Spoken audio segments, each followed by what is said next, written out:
بسم اللہ الرحمن الرحیم نحمده ونصلی ونسلم علی رسولہ الکریم اما بعد فاعوذ باللہ من الشیطان الرجیم بسم اللہ الرحمن الرحیم نحمده ونصلی ونسلم علی رسولہ الکریم اما بعد فاعوذ باللہ من الشیطان الرجیم بسم اللہ الرحمن الرحیم قال اللہ تعالی فی القرآن المجید والفرقان الحمید وهو اصدق الصادقین وَلَقَدْ كَتَبْنَا فِي الزَّبُورِ مِن بَعْدِ الذِّكْرِ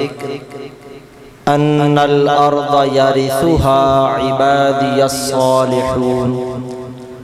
آمنت باللہ صدق اللہ مولانا العظیم وصدق رسولہ النبی الأمی الأمین الحبیب الکریم ان اللہ وملائکتہ یصلون علی النبی یا ایہا الذین آمنوا صلوا علیہ وسلموا تسلیما اللہم صل علی سیدنا ومولانا محمد وعلا آل سیدنا ومولانا محمد وبارک وسلم وصل علیہ یا آل بیت رسول اللہ حبکم یا آل بیت رسول اللہ حبکم فرض من القرآن فرض من اللہ فی القرآن انزل کفاکم من عظیم الفخر انہو کفاکم من عظیم الفخر انہو لا صلاة لمن لم يصل علیہ لا صلاة لمن لم يصل علیہ اشک پلکوں پہ جو احباب سجائے ہوئے ہیں اشک پلکوں پہ جو احباب سجائے ہوئے ہیں الفت آل نبی میں وہ بہائے ہوئے ہیں الفت آل نبی میں وہ بہائے ہوئے ہیں ابن حیدر کو نہیں تخت حکومت کی طلب ابن حیدر کو نہیں تخت حکومت کی طلب دل سے دنیا کی وہ چاہت کو مٹائے ہوئے ہیں دل سے دنیا کی وہ چاہت کو مٹائے ہوئے ہیں اپنے رشتوں سے ہیں محبوب نبی کے رشتے اپنے رشتوں سے ہیں محبوب نبی کے رشتے یہ قسم حضرت صدیق اٹھائے ہوئے ہیں یہ قسم حضرت صدیق اٹھائے ہوئے ہیں ہم کو معلوم ہے جو آل نبی کے بابر ہم کو معلوم ہے جو آل نبی کے بابر سب فضائل وہ صحابہ کے بتائے ہوئے ہیں انتہائی عزت و احترام کے لائق مرکزی جامعہ مسجد سیدنا امیر حمزہ رضی اللہ تعالی عنہ کے قابل صد احترام سامعین کرام قرآن مقدس کی ایک آیت پاک میں نے آپ کے سامنے تلاوت کرنے کا شرف حاصل کیا ہے اس میں اللہ کریم نے قیامت تک کے لیے ایک اصول کو بیان فرمایا وہ اصول اتنا مستحکم ہے اتنا مضبوط ہے کہ جب سے قرآن پاک کی یہ آیت نازل ہوئی ہے اس دن سے لے کر آج تک دنیا کا یہی قانون ہے کہ اللہ کریم نے زمان مکان دنیا کے اندر عزت اسی کو دی ہے جو متقی ہوا کرتا ہے۔ اور اللہ کریم نے اس آیت پاک کے اندر فرمایا کہ ہم نے زبور کے اندر بھی یہ بات لکھ دی ہے کہ اس دنیا کے وارث صرف نیک لوگ ہوں گے۔ عام طور پر ہم یہ دیکھتے ہیں دنیا کے اندر یہ ضابطہ ہے، جب کوئی انسان بادشاہ بن جاتا ہے اس کے ذہن کے اندر غرور و تکبر آیا کرتا ہے، وہ سارے لوگوں پر اپنے آپ کو افضل و اعلیٰ سمجھتا ہے۔ اسی طرح معاشرے کے اندر جس کے پاس دولت آتی ہے وہ اپنے آپ کو بلند و بالا سمجھتا ہے، جس کی اولاد زیادہ ہوتی ہے وہ اپنے آپ کو عزت والا اور زمین کا مالک سمجھتا ہے۔ لیکن اللہ کریم نے قرآن پاک میں اصول بیان کیا، فرمایا قیامت تک یہ اصول قائم ہے کہ بادشاہ کی بادشاہیاں ختم ہو جائیں گی، اولاد کی کثرت والے اپنے بیٹوں کے ساتھ دنیا سے چلے جائیں گے، دولت ختم ہو جائے گی، لیکن جو میرا اور میرے نبی کا وفادار ہوگا دنیا سے چلا بھی گیا قیامت تک اس کا نام روشن رہے گا۔ آئیے ربزدہ شہر ہے، وقت کا حکمران ہارون الرشید گرمیاں گزارنے کے لیے وہاں پر آیا، اپنے پورے جاہ و جلال کے ساتھ وہاں پر موجود ہے۔ فجر کی نماز کے بعد اس کی بیوی چھت پر چڑھتی ہے، دیکھتی ہے ایک جگہ پر بہت سارے لوگ جمع ہو رہے ہیں، ملکہ نے نظر انداز کر دیا۔ دن کے وقت پھر کسی کام سے چھت پر گئی، دیکھا لوگوں کا جمع غفیر اکٹھا ہوا ہے، دوڑتی گئی ہارون الرشید کو بلا کر لائی،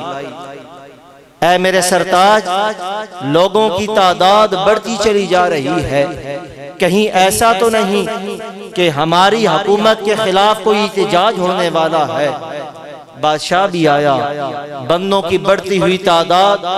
وقت گزرنے کے ساتھ ساتھ اس میں اضافہ ہوتا چلا جا رہا ہے۔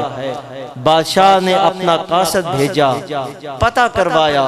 کہ اس دور دراز کے علاقے کے اندر کون ہے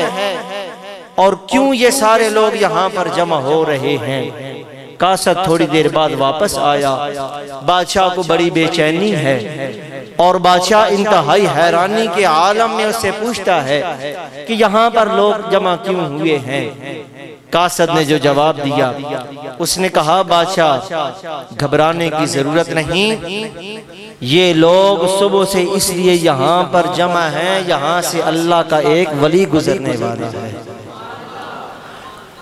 ملکہ زبیدہ جس کا اسلام کی تاریخ کے اندر ایک روشن نام ہے، اس نے اپنے سرتاج کا بازو پکڑ کر کہا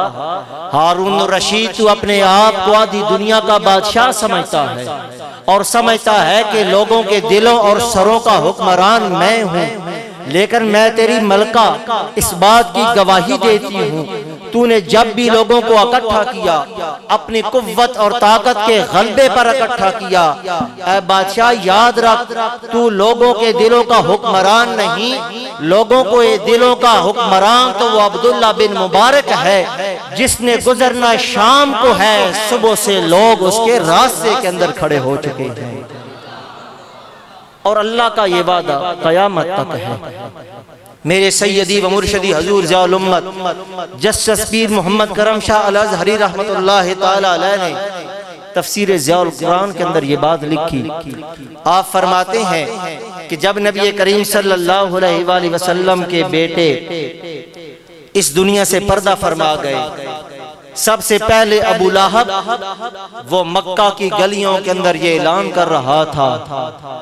ان محمدن قد ابترا لیلہ کہ آج محمد صلی اللہ علیہ وآلہ وسلم کی اولاد ختم ہو گئی، نام لینے والا کوئی نہیں ہے۔ اس کے بعد عاص بن وائل نے تو یہاں تک کہا لا ابن لہو یقوم مقامہ بعد، رسول اللہ کا بیٹا دنیا سے چلا گیا، اب رسول اللہ کا نام ختم ہو جائے گا معاذ اللہ۔ انہیں کیا پتا اللہ نے قرآن سے پہلی کتابوں میں فیصلہ کر دیا کہ نام اسی کا رہتا ہے جو خدا اور رسول کا وفادار ہوا کرتا ہے۔ اللہ کریم نے اس آیت پاک کو بھیجا، فرمایا انا اعطیناک الکوثر۔ امام فخر الدین رازی نے تفسیر کبیر کے اندر لکھا اللہ کریم نے نبی کریم صلی اللہ علیہ وآلہ وسلم کو فرمایا اے میرے حبیب، یہ مکہ والے تو کہتے ہیں تمہارا معاذ اللہ اب پیچھے نام لینے والا کوئی نہیں، ہم تمہیں کوثر کی صورت میں اولاد ایسی عطا کر رہے ہیں کہ جو آپ کے دشمن ہیں ان کا نام تو ختم ہوگا، ہم تمہیں ایک بیٹا حسین ایسا دیں گے جس کا تذکرہ سارے شہروں کے اندر موجود رہے گا۔ معزز سامعین کرام، اللہ کریم نے رسول اللہ صلی اللہ علیہ وآلہ وسلم کو فرمایا ہم نے آپ کو اولاد عطا کی، اور آپ صلی اللہ علیہ وآلہ وسلم نے اپنی زبان سے حضرت امام حسن اور حسین کو اپنا بیٹا قرار دیا۔ پھر اپنا بیٹا ہی نہیں بلکہ ترمذی شریف کی حدیث پاک ہے میرے اور آپ کے آقا کریم صلی اللہ علیہ وآلہ وسلم نے کیا کیا، ایک دن آپ نے دونوں نواسوں کو بلایا، اخذ النبی صلی اللہ علیہ وآلہ وسلم بیاد حسن و حسین، آپ نے دونوں شہزادوں کے ہاتھوں کو پکڑا، ایک طرف امام حسن کو پکڑا دوسری طرف امام حسین کو پکڑا، اور آگے آپ صلی اللہ علیہ وآلہ وسلم نے جو بات کی آپ نے فرمایا جو بندہ بھی قیامت تک من احبنی و احب ہذین و ابوہما و امہما کان معی فی درجتی یوم القیامہ، رسول اللہ صلی اللہ علیہ وآلہ وسلم نے فرمایا جو مجھ سے بھی محبت کرے گا، میرے دونوں نواسوں سے بھی محبت کرے گا، اور ان کے والد گرامی حضرت علی المرتضیٰ کے ساتھ بھی محبت کرے، ان کی والدہ حضرت فاطمہ الزہراء کے ساتھ بھی محبت کرے گا، فرمایا جو بندہ بھی ان کے ساتھ دنیا میں محبت کرے میرا وعدہ ہے قیامت کے دن جنت میں وہ میرے ساتھ ہوگا۔ حدیث مبارکہ کے الفاظ ہیں کان معی فی درجتی یوم القیامہ، کہ قیامت کے دن وہ میرے درجے کے اندر ہوگا۔ اب انسان کے ذہن کے اندر سوال یہ پیدا ہوتا ہے کہ قیامت کے دن جنت کے اندر عام انسان عام متقی اپنے درجے پر ہوگا، اس سے اوپر غوث، اس سے اوپر قطب ابدال، اور جہاں پر انسانیت کی انتہا ہوگی وہاں سے اللہ تعالیٰ کے انبیاء کرام کے مقامات کا آغاز ہوگا۔ تو رسول اللہ کا مقام تو سب سے اعلیٰ ہے، پھر یہ کس طرح ممکن ہے کہ ایک اتنا عرصہ بعد میں آنے والا امتی اپنے پہلو کے اندر دھڑکنے والا دل امام حسین کی محبت سے آباد کرتا ہے، قیامت کے دن وہ رسول اللہ کے درجے کے اندر کیسا ہوگا؟ لاکھوں سلام ہو محدثین پر، انہوں نے بڑی خوبصورت بات کی، انہوں نے فرمایا جب کوئی بادشاہ اپنی پوری آب و تاب کے ساتھ تخت پر بیٹھتا ہے تو اس کی خدمت کرنے کے لیے کچھ غلام ہوتے ہیں، کوئی اسے پانی پلانے والا ہوتا ہے، کوئی اسے وضو کروانے والا ہوتا ہے، کوئی اس کی باقی خدمات دینے والا ہوتا ہے۔ علماء کرام نے فرمایا کہ جس انسان کے اعمال کمزور ہوں اسے چاہیے امام حسین کا دامن پکڑ لے، جب ان کے ساتھ محبت کرے گا تو قیامت کے دن جنت کے اندر جہاں پر رسول اللہ ہوں گے وہاں پر امام حسین کی محبت کی وجہ سے اللہ تعالیٰ اس کو رسول اللہ کا غلام بنا کر بھیج دے گا۔ حضرت امام حسن ہو حسین ہو، ان کی محبت انسان کو اس دنیا کے اندر بھی فائدہ دیتی ہے، قیامت کے دن بھی فائدہ دے گی۔ اور یہ حدیث قولی ہے۔ حدیث قولی وہ ہوتی ہے جو رسول اللہ صلی اللہ علیہ وآلہ وسلم نے ارشاد صرف فرما دیا ہو۔ آئیے میں اب آپ کے سامنے حدیث فعلی بیان کرتا ہوں۔ حدیث فعلی وہ ہوتی ہے جس کو خود رسول اللہ صلی اللہ علیہ وآلہ وسلم نے کر کے دکھایا ہو۔ آئیے صحابی رسول فرماتے ہیں میں نبی کریم صلی اللہ علیہ وآلہ وسلم کی بارگاہ میں حاضر ہوا۔ آپ صلی اللہ علیہ وآلہ وسلم اپنے دونوں نواسوں کے ساتھ کسی کام کے اندر مصروف تھے، ان کے ساتھ آپ کھیل رہے تھے۔ فرماتے ہیں میں نے کیا دیکھا، کان یزمہما، کہ رسول اللہ صلی اللہ علیہ وآلہ وسلم بار بار امام حسن کو اور امام حسین کو دونوں کو اپنے سینے سے لگا رہے ہیں، اپنے جسم سے مس کر رہے ہیں۔ کہتے ہیں میں تھوڑی دیر یہ منظر دیکھتا رہا، وہ دونوں صاحبزادے رسول اللہ سے دور ہو جاتے، رسول اللہ ان کو پکڑ کر پھر سینے سے لگاتے۔ اب میرا اور آپ کا بھی اپنی اولاد سے محبت کا انداز ہے،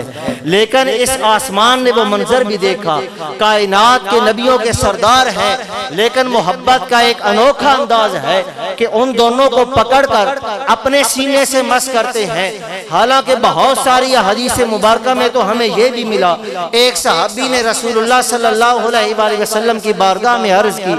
یا رسول اللہ آپ نے ایک موقع پر مجھے چھڑی ماری تھی، میں آج آپ سے بدلہ لینا چاہتا ہوں۔ رسول اللہ نے اپنا آپ پیش کر دیا۔ اس صحابی نے عرض کی، یا رسول اللہ جب آپ نے مجھے چھڑی ماری تھی میرا بدن ننگا تھا،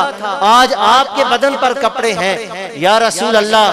انصاف کا تقاضا یہ ہے کہ آپ اپنا بدن ننگا فرمائیں۔ رسول اللہ نے اپنا بدن ننگا فرمایا۔ باقی صحابہ کرام غصے سے دیکھ رہے ہیں کہ یہ رسول اللہ سے انتقام لے رہا ہے، لیکن صحابی کا کتنا حسین منظر ہے، جو ہی رسول اللہ نے بدن اپنا مس آپ نے ننگا کیا، صحابی نے دوڑ کر رسول اللہ کے بدن کو بوسہ دے لیا اور اپنے جسم کو رسول اللہ کے جسم کے ساتھ مس کیا، اور مس کرنے کے بعد عرض کرنے لگے، یا رسول اللہ میری کیا جرأت آپ سے انتقام لوں، پھر یہ سارا کام کیوں کیا؟ عرض کیا، یا رسول اللہ میرا ایمان ہے جب میرا بدن آپ کے بدن سے مس ہوگا اللہ تعالیٰ اس پر دوزخ کو حرام قرار دے گا۔ لیکن ادھر انوکھا ماحول ہے، حضرات حسنین کریمین آل بیت میں بھی ہیں اور صحابی بھی دونوں بھائی ہیں۔ رسول اللہ ان کو پکڑ پکڑ کر خود اپنے قریب کر رہے ہیں۔ گویا رسول اللہ نے بھی فرمایا، یہ اشارہ دیا، اے میری امت دیکھو تم میرا بدن مس کرنے کی کوشش کرتے ہو، اور یہ وہ نواسے ہیں جن کو میں پکڑ پکڑ کر اپنے آپ سے لگا رہا ہوں۔ صحابی رسول کہتے ہیں ایک میں نے یہ منظر دیکھا، میں دروازے کے اندر کھڑا ہو کر یہ منظر دیکھتا رہا، تھوڑا وقت گزرا، میں نے ایک اور انوکھا منظر دیکھا۔ کہتے ہیں میں نے کیا دیکھا، کان یشمہما، رسول اللہ نے ان کو اپنے بدن سے مس کرنے کے بعد دونوں بھائیوں کو پکڑ کر رسول اللہ ان کو سونگ رہے ہیں۔ اب ہم بھی اپنی اولاد کے ساتھ محبت کرتے ہیں، لیکن محبت کا وہ انداز جو رسول اللہ نے کائنات کو سکھایا وہ تھا جو عرب کے اندر بھی مقبول نہیں تھا۔ عرب کے لوگ بھی اپنے بچوں کو اس طرح محبت نہیں کرتے تھے، ان کو سونگا نہیں کرتے تھے، لیکن رسول اللہ نے ان کو سونگا۔ صحابی کہتے ہیں میں دیکھتا رہا رسول اللہ بار بار یشمہما، دونوں بھائیوں کو بار بار سونگ رہے ہیں۔ کہتے ہیں تھوڑی دیر بعد میں آگے بڑھا، میں نے سوال کیا، یا رسول اللہ صلی اللہ علیہ وآلہ وسلم فدا کا ابی و امی، آپ پر میری ماں اور میری جان، میرے والدین ہر چیز قربان ہو،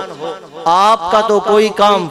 حکمت سے خالی نہیں ہوتا۔ یا رسول اللہ آپ پہلے دونوں نواسوں کو اپنے بدن سے لگاتے رہے، اب آپ نے ان کو سونگنا شروع کر دیا، یا رسول اللہ وجہ کیا ہے؟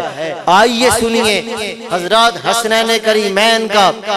رسول اللہ کی بارگاہ کے اندر کیا مقام و مرتبہ ہے۔ میرے اور آپ کے آقا کریم صلی اللہ علیہ وآلہ وسلم نے ارشاد فرمایا، اے میرے صحابی تمہارا معمول یہ ہے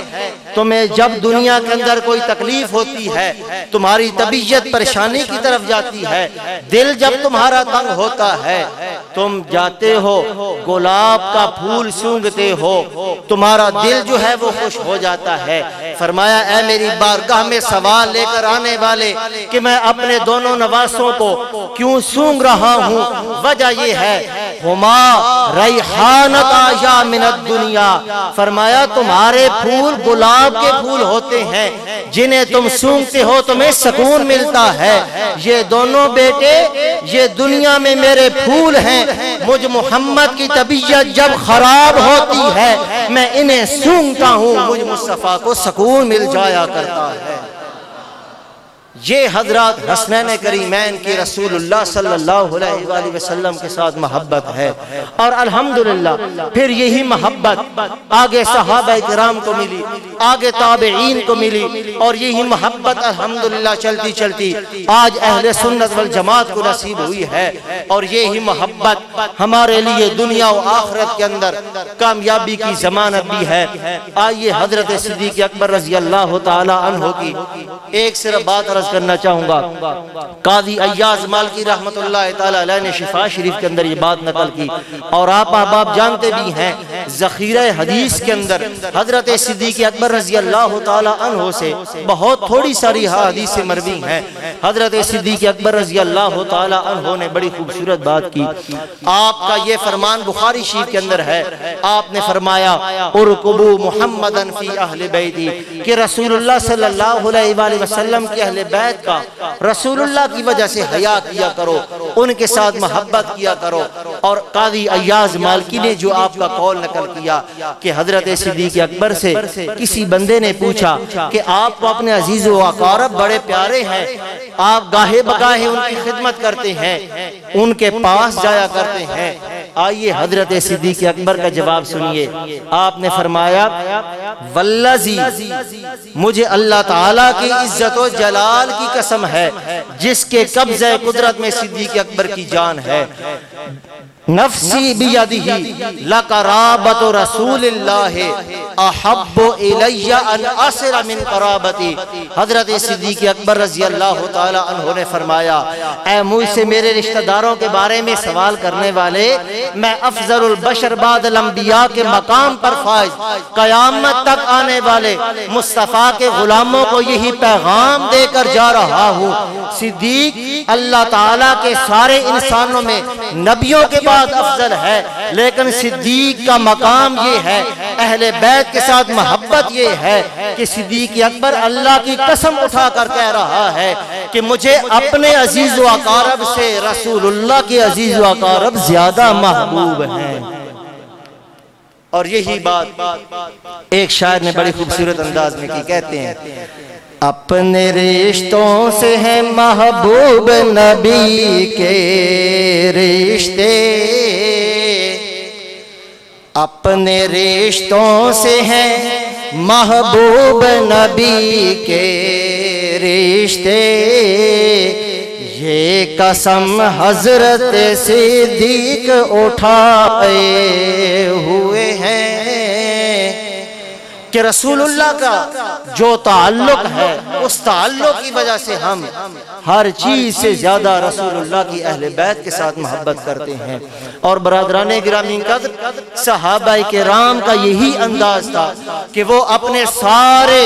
جتنے بھی ان کے نیک اعمال تھے ان پر فخر نہیں کرتے تھے، فخر کرتے تھے تو آل رسول کے ساتھ محبت پر فخر کیا کرتے تھے۔ حضرت صدیق اکبر ہی نہیں، بہت سارے صحابہ کرام رسول اللہ کی آل پاک کا احترام کرتے تھے۔ حضرت ابو ہریرہ رضی اللہ تعالی عنہ، آپ کے بارے میں آپ جانتے ہوں گے، حدیث مبارکہ کے صف کے اندر حضرت ابو ہریرہ کا بہت بڑا نام ہے۔ آپ ایک جنازہ کے اندر شرکت کرنے کے لیے گئے، آپ نے کیا دیکھا؟ وہاں پر بہت سارے لوگ موجود ہیں۔ جنازے سے جب آپ فارغ ہوئے، جو ہی آپ جانے لگے، آپ نے اچانک دیکھا حضرت امام حسین رضی اللہ تعالی عنہ وہ بھی جنازے کے اندر آئے تھے، وہ جنازے سے فراغت حاصل کرنے کے بعد جانے لگے، حضرت ابو ہریرہ رضی اللہ تعالی عنہ آپ دوڑ کر حضرت امام حسین کے پاس گئے، جا کر سلام لیا، ان کے ہاتھوں کو بوسہ دیا، وہاں پر بیٹھ گئے۔ بیٹھنے کے بعد حضرت ابو ہریرہ نے کیا دیکھا کہ حضرت امام حسین رضی اللہ تعالی عنہ کا پاؤں مبارک، ان کا جوتا مبارک جو ہے وہ مٹی کی وجہ سے گرد آلود ہو چکا ہے۔ اب آئیے دیکھیے، حضرت ابو ہریرہ رضی اللہ تعالی عنہ عمر میں بھی بڑے ہیں اور ابتدائی طور پر ان کا مقام و مرتبہ ذخیرہ حدیث کے حوالے سے بڑا اہم ہے، لیکن جب حضرت امام حسین کے جوتے کو دیکھا، حضرت ابو ہریرہ کے پاس کپڑا موجود ہے لیکن اس کپڑے کے ساتھ حضرت ابو ہریرہ نے حضرت امام حسین کے جوتوں کو صاف نہیں کیا۔ آئیے دیکھیے رسول اللہ کے صحابہ کرام کا آپ کی آل کے ساتھ کیا تعلق ہے۔ ينقض بثوب التراب على قدم الحسین، حضرت ابو ہریرہ نے کیا کیا؟ یہ عزت کی داستار جسے پگڑی بولا جاتا ہے۔ آج ہمارے معاشرے کے اندر کہیں پر صلح کرنی ہو، ہم اپنی عزت کی دستار اگلے کے قدموں کے اندر رکھ کر اسے راضی کرتے ہیں۔ ابو ہریرہ نے بھی اپنی پگڑی کو اتار کر اس سے امام حسین کے جوتے کو صاف کیا۔ امام حسین منع کرتے رہے، اے ابو ہریرہ تو بڑی عزتوں والا ہے، بڑی شانوں والا ہے، اپنے پگڑی کے ساتھ میری جوتے کو صاف نہ کر۔ حضرت ابو ہریرہ نے جو جواب دیا، آپ نے فرمایا، اے امام حسین تمہارا مقام اگر یہ دنیا جان لیتی، اللہ کی قسم تمہیں ہر وقت اپنے کاندھوں پر سوار رکھتی، کیونکہ تم رسول اللہ کے نواسے لگتے ہو۔ اب یہ جلیل القدر صحابہ کرام کا ان چھوٹی عمر کے حسنین کریمین کا احترام کرنا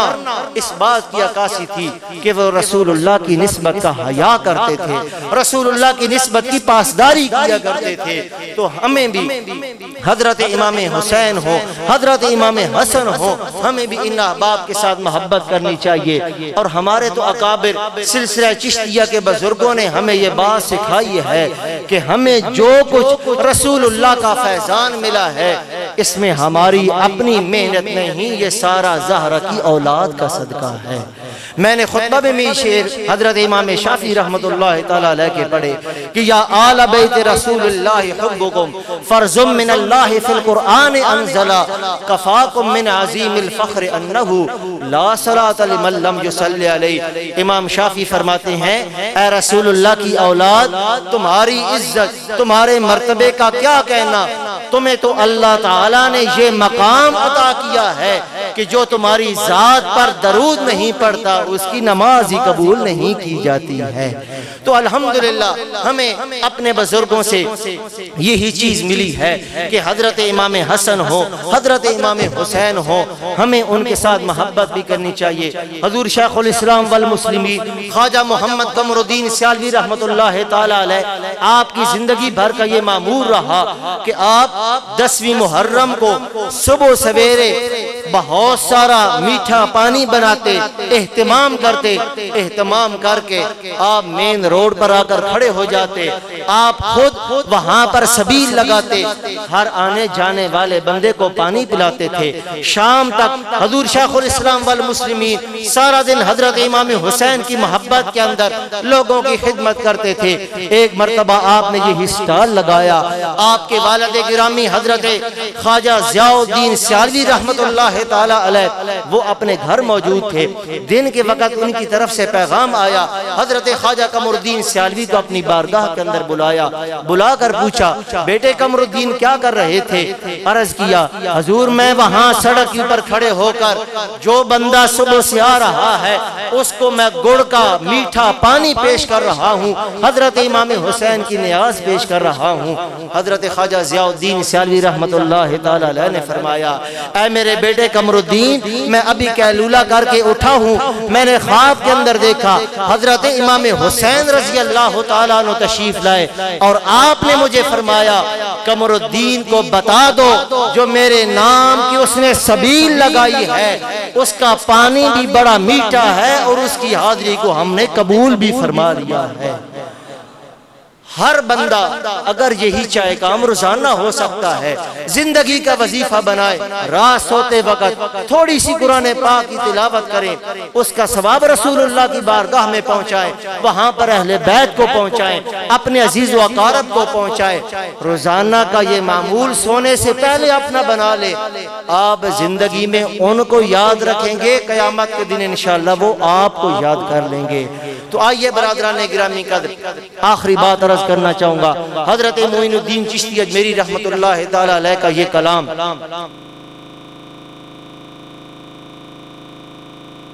آپ میں سے ہر ایک کو آتا ہے کہ شاہ است حسین، بادشاہ است حسین، آگے ہے دین است حسین۔ کبھی اس کا ترجمہ ہم نے سنا، پڑھا، غور کیا۔ دین است حسین کا مطلب یہ ہے کہ دین حسین ہے۔ دین کیا ہے؟ آج ہم محبت امام حسین میں بیٹھے ہیں، 9ویں 10ویں کا پروگرام ہم نے کیا، مقصد کیا تھا؟ امام حسین کے ساتھ محبت، اور دین است حسین کا مطلب ہے کہ حسین دین ہے۔ آئیے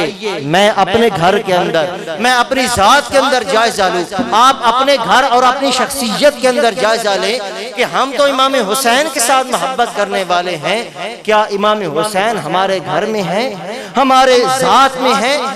تو آئیے حضرت امام حسین کی سیرت پر عمل کرتے ہوئے رسول اللہ کے دین کے ساتھ محبت کریں۔ اگر آپ کے گھر کے اندر امام حسین کے پسندیدہ اعمال میں سے نماز ہو رہی ہے، قرآن پاک ہو رہا ہے، استغفار پڑھا جا رہا ہے، تو پھر تو آپ کی امام حسین کے ساتھ محبت ہے۔ اگر یہ اعمال نہیں ہے تو پھر ہماری محبت کے اندر کمزوری ہے۔ آئیے حضرت امام حسین رضی اللہ تعالی عنہ کے ساتھ اپنی غلامی کی نسبت کو عمل کے ذریعے پختہ کریں۔ جتنا آپ کا عمل رسول اللہ کی شریعت کے مطابق ہوتا چلا جائے گا، اتنی آپ کو محبت حسین ملتی چلی جائے گی۔ دعا ہے اللہ کریم ہم سب کی حاضری اپنی بارگاہ میں قبول فرمائے۔